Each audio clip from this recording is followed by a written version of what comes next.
Good morning, everyone. Myself Priyanka Sarkar, and today I'm going to discuss the 1.3.2 topic colon-chyma. It is supporting tissue composed of more or less elongated living cells with unevenly thickened, non-lignified primary walls, and it is a region of primary growth in stem and leaves. The three most characteristic morphological features of colon-chyma are axially elongated cell wall thickening, and living protoplasm. It consists of elongated cell having the primary cell wall and the cell are axially elongated up to 2 meter long. The cell is unevenly irregular, thickened and rich in pectin, and the cell wall is thick of corners. The cell wall of the colon-chyma is rich in cellulose and pectin, and the cell wall highly possesses tensile strength with a high water content. The cell are living at maturity, and they give mechanical support principal to the primary organs such as the young stem, hypocotyle, pedicle, tunicles, etc. The wall of the colon-chyma exhibit plasticity and the cell get deformed under the pressure or stress but retain their shape after the stress is relieved. So the mostly found in periphery of the stem, leaves and floral parts. कहाँ पाए जाते हैं? ये पाए जाते हैं periphery of the stem पे, leaves पे, फ्लोरल पार्ट्स पे, और ये प्रेजेंट होते हैं under the epidermis or as a band next to the vascular bundle. On the basis of deposition of primary cell wall thickening, the colon-chyma have been categorized as the angular colon-chyma, in which the corners are thickened, and tangential colon-chyma, in which the inner and outer tangential wall are thickened, annular colon-chyma, in which the walls are uniformly thickened, and lacunar colon-chyma, in which the primary cell wall thickness are present at the place where the cell wall is in direct contact with the intercellular space. तो बताया फिर colon-chyma के बारे में कि एक ऐसा tissues है जो कि elongated लिविंग सेल्स का बना होता है, अनइवनली थिकन्ड होता है. मतलब ऐसा नहीं है, मतलब कि जैसे कहीं पे लेयर ज़्यादा थिक होगा, कहीं पे थिन होगा, कहीं पे ज़्यादा डिपोजिशन होगा, कहीं पे कम डिपोजिशन होगा, यानी अनइवनली थिकन्ड है. लॉन्ग लिग्निफाइड होता है और प्राइमरी वॉल होता है. प्राइमरी ग्रोथ, ये प्राइमरी ग्रोथ का रीज़न है in case of stem, in case of leaves. और इसके तीन मोस्ट कैरेक्टरिस्टिक्स, मॉर्फोलॉजिकल कैरेक्टरिस्टिक्स है लाइक colon-chyma कि एक्सियली elongated सेल्स होते हैं, सेल वॉल थिकनिंग में हेल्प करते हैं, एंड लिविंग प्रोटोप्लास्ट कंटेन करते हैं. फिर है कि it consist of elongated cell having primary cell wall. तो ऐसा है सब कि इनमें elongated लिविंग सेल का बना होता है. सो देयरफॉर ये elongated सेल कंसिस्ट करते हैं जो कि जिनमें कि प्राइमरी सेल्स होगा. And the cells are axially elongated up to 2 millimetre long. जो उनमें सेल्स हैं वो 2 मिलीमीटर लॉन्ग तक लंबे हो सकते हैं. यूनिवर्सली इरेगुलरली थिकन्ड है और पेक्टिन से रिच है, मतलब बहुत सारा अमाउंट ऑफ पेक्टिन यहाँ पर है. और जो सेल वॉल है वो कॉर्नर पे डिपॉजिटेड होता है. सेलुलोज और पेक्टिन से रिच है और हाई टेंसाइल स्ट्रेंथ होता है और हाई वाटर कंटेंट होता है. तो डेफिनेटली किसी का अगर टेंसाइल स्ट्रेंथ हाई है तो वाटर कंटेंट भी हाई ही होगा. तो यहाँ पे टेंसाइल स्ट्रेंथ बहुत हाई है तो इसका वाटर कंटेंट भी काफ़ी हाई है. और ये सेलुलोज पेक्टिन बहुत ज़्यादा अमाउंट में कंटेन करता है, यानी it is rich in cellulose and pectin. The cells are living at maturity and they give mechanical support principally for the primary organ such as the young stem. अब क्या है इनका फंक्शन? तो इनका फंक्शन क्या है कि ये प्रिंसिपली ये मैकेनिकल सपोर्ट प्रोवाइड करते हैं प्रिंसिपल ऑर्गन्स को. मैकेनिकल सपोर्ट प्रोवाइड करते हैं प्रिंसिपल ऑर्गन्स को. और वो ऑर्गन्स क्या हैं? स्टेम है, यंग स्टेम है, हाइपोकोटाइल है, पेडिकल हैं, टोनिकल्स हैं, etcetera. So young stem, hypocotyl, pedicel, टोनिकल. यंग स्टेम, हाइपोकोटाइल, पेडिकल या टोनिकल. यंग स्टेम, हाइपोकोटाइल, पेडिकल और टोनिकल, इनको ये ऐसे प्रिंसिपल ऑर्गन्स हैं जिनको ये मैकेनिकल सपोर्ट प्रोवाइड करेगा. और इसके जो वॉल्स हैं colon-chyma के, इनमें प्लास्टिसिटी होता है, प्लास्टिसिटी प्रॉपर्टी में होता है. और ये under the pressure, under the stress जो है अपने शेप को चेंज कर सकते हैं. बेसिकली ये लोग periphery of the stem, leaves, floral parts में प्रेजेंट होंगे. और इनकी जो प्राइमरी सेल वॉल की थिकनिंग है उनके डिपोजिशन के हिसाब से इनको कैटेगराइज किया गया है कि अगर ये कॉर्नर में डिपोजिटेड होंगे तो एंगुलर बोलेंगे, अगर ये inner and outer tangential wall पे होंगे तो इसको टेंजेंशियल बोलेंगे, अगर ये यूनिफॉर्मली थिकन है तो इनको एन्युलर बोलेंगे, और अगर ये प्राइमरी सेल वॉल थिकनिंग, अगर प्राइमरी सेल वॉल थिकनिंग में प्रेजेंट है तो इनको हम बोलेंगे लैक्यूनर.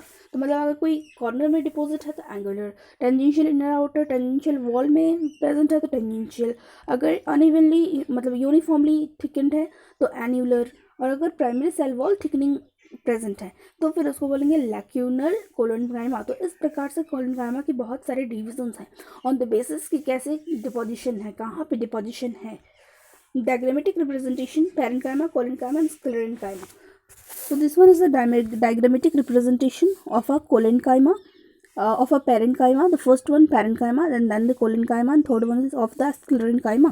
Now moving to the 1.3.3 topic, sclerenchyma. It consists of living cells having the thickened secondary cell wall, and they do not contain living protoplasm at maturity. The cell wall of the cell are elastic, that is returned to their original shape after the pressure and tension is released. The cell walls show the specialized structure called the pits. The sclerenchyma prevent the protoplast from expanding, and the cell wall are protective and supportive function. The cell wall plays protective and supportive functions. तो क्या बता रहा है, ये बता रहा है कि लिग्निफाइड सेकेंडरी सेल वॉल है, काफ़ी थिक है, और ये जो है प्रोटोप्लास्ट को मतलब रिटेन अब लिविंग प्रोटोप्लास्ट मेचोरिटी, जब इसकी मेचोरिटी आ जाती है तो इसमें living protoplast we will find their living protoplast, मतलब लिविंग प्रोटोप्लास्ट कंटेन करता है।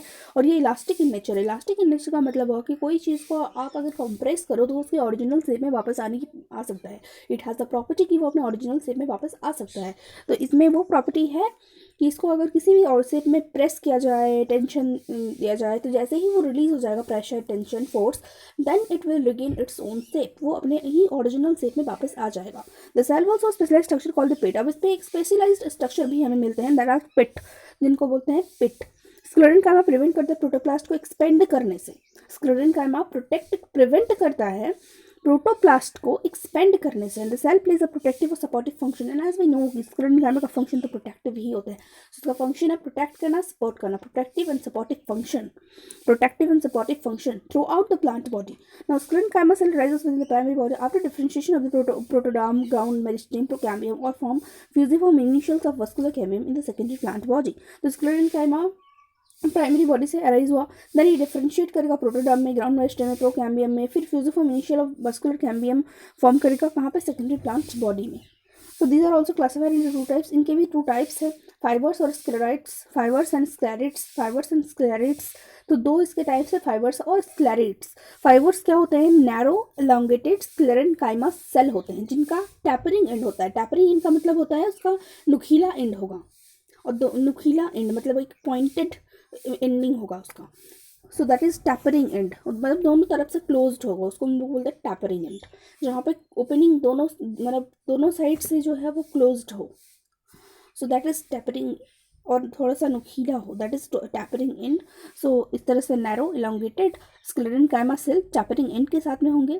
The secondary wall of the fibre are generally thick, secondary wall generally thick होता है। The form major component of the xylem tissue and they are lignified and non living, hence incapable of further growth and division. So क्योंकि ये lignified है, non living है, fibres क्या है, lignified है, non living है, इसलिए इनमें ग्रोथ की कैपेबिलिटी नहीं है। They do not have the growth and division capability, तो डिवीजन ग्रोथ की कैपेबिलिटी उनमें नहीं है।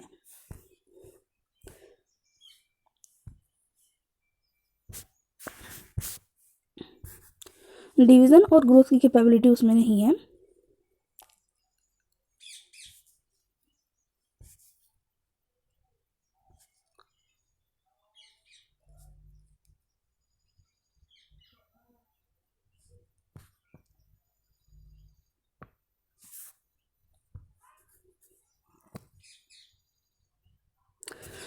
Most of them are non-living, but sometimes they can be living, particularly those found in the wood of Dicotyledon, and the mature fiber is thick and almost or entirely occluded. They are also found in the various parts of the plant. They are mainly found in the primary plant parts, such as pericycle, hypodermis, bundle seed, pith. They found their function as a mechanical support of various organs. तो इसमें mainly लिखना है कि कहाँ present होते हैं। तो present होता है primary plant of the primary part of the plant में, जैसे कि पेरिसाइकल, हाइपोडर्मिस, बंडल सीड, पिथ। पेरिसाइकल, हाइपोडर्मिस, बंडल सीड, पिथ। पेरिसाइकल, हाइपोडर्मिस, बंडल सीड, पिथ। पेरिसाइकल, हाइपोडर्मिस, बंडल सीड, पिथ। पेरिसाइकल, हाइपोडर्मिस, बंडल सीड, पिथ। तो इस प्रकार से यहाँ वो प्रेजेंट होता है, और फंक्शन उसका होता है कि मैकेनिकल सपोर्ट प्रोवाइड करना to the various organ, mechanical support to various organ, mechanical support to various organ, mechanical support to various organ, mechanical support to various organ, मतलब वेरियस ऑर्गन को मैकेनिकल सपोर्ट प्रोवाइड करेगा। On the basis of the position in the plants, fibre are classified as a phloem fibre, phloem और wood fibre, xylem. तो on the basis of their position in plant, position के basis पे इन्हीं fibres को classify किया गया है phloem और वुड फाइबर में। तो फ्लोएम फाइबर को फ्लोएम बोलते हैं और वुड फाइबर को जाइलम बोलते हैं। फ्लोएम फाइबर को तो फ्लोएम ही बोलेंगे एंड वुड फाइबर को जाइलम बोलेंगे, यानी जाइलम और फ्लोएम के फॉर्म में क्लासीफाई किया गया है पोजीशन की बेसिस पे। The plant also shows the occurrence of the xylary and extra xylary elements. अब इनमें जाइलरी एक्स्ट्रा जाइलरी फाइबर्स दिखेंगे। Extra xylary fibres are those which are positioned in the cortex and phloem and refer to as a bast fibre. तो उसमें extra xylary fibres वो fibres होते हैं जो cortex और फ्लोएम में पोजीशन है, वहाँ प्रेजेंट है, और उनको बास्ट फाइबर भी बोलते हैं। जाइलरी फाइबर वो है जो वुड में मिलते हैं and originating from the vascular, और उनका ओरिजिनेशन है वस्कुलर कैम्बियम। बहुत सारे प्लांट में एक्स्ट्रा जाइलरी फाइबर बहुत लॉन्ग होते हैं। लॉन्गेस्ट फाइबर जिसका एक एग्जांपल भी है longest fibre ramie Boehmeria nivea which is about 550 millimeter in length. इसका length है 550 millimeter. Bast fiber are economically important because they possess high tensile strength and used for making ropes and their items. तो उसी तरह से bast fibre काफ़ी economically important होता है। Economically important इसलिए है क्योंकि इनसे बनाते हैं रोप और अदर टाइप के items and which are very high tensile strength, which are of very high tensile strength. So that's why bast fibre are economically important because they use to make rope बनाने के लिए काम आते हैं, other items बनाने के लिए काम आते हैं जिनको हम बेच के पैसा कमा सकते हैं, इसलिए इकोनॉमिकली इंपॉर्टेंट है एंड काफ़ी हाई टेंसाइल स्ट्रेंथ इनका होता है। they can be septate having septum और क्रॉस वॉल और aseptate septum absent। तो ये सेप्टेट भी हो सकता है, एसेप्टेट भी हो सकता है। सेप्टेट का मतलब होता है जिनमें सेप्टेट का मतलब होता है जिसमें क्रॉस वॉल हो, और एसेप्टेट का मतलब होता है जहाँ पे सेप्टम एब्सेंट हो। सो फाइबर्स ऑफ सम टिक्शा so formation of thick lignified secondary wall while the other depicts the partition or septa of a secondary wall across the cell lumen and they are referred to as a septate fiber। मतलब कुछ ऐसे fibres हैं, कुछ ऐसे fibres हैं जो कि thick lignified secondary wall के होते हैं, जबकि कुछ ऐसे भी हैं जो थिन सेप्टा और सेकेंडरी वॉल रखेंगे अक्रॉस द ल्यूमन। सो उन्हीं को सेप्टेट फाइबर बोलते हैं। In some plant fibre remain active at maturity and carry out the metabolism. तो कुछ में तो काफ़ी ज़्यादा एक्टिव रहेगा, मेटाबॉलिज्म कैरी करेगा। The living cell store starch और कैल्शियम ऑक्सलेट। लिविंग सेल्स क्या स्टोर करेंगे? स्टार्च और कैल्शियम ऑक्सलेट स्टोर करेंगे। वुड फाइबर ट्रांजिशन शो करेगा during the evolutionary process from a tracheids like element with broader pit to slender wood fibre without the pit border. तो wood fibre यहाँ पे evolutionary process में transition show करेगा। Structure of xylitol fiber, one example is also diagram is also given, जहाँ पे हमें दिखा रखा है कि पिट एपर्चर विजुअल एलिमेंट और xylitol फाइबर कहाँ हैं और किसको बोलते हैं। And now moving to the sclereids are reduced small isodiametric cubical irregular shaped sclerenchyma cell. They have thick lignified cell wall having conspicuous concentric laminations interrupted by pitting, and they are non-living at maturity, are found to be present in the various plant tissue such as the periderm, cortex, pith, xylem, phloem, leaves and fruits.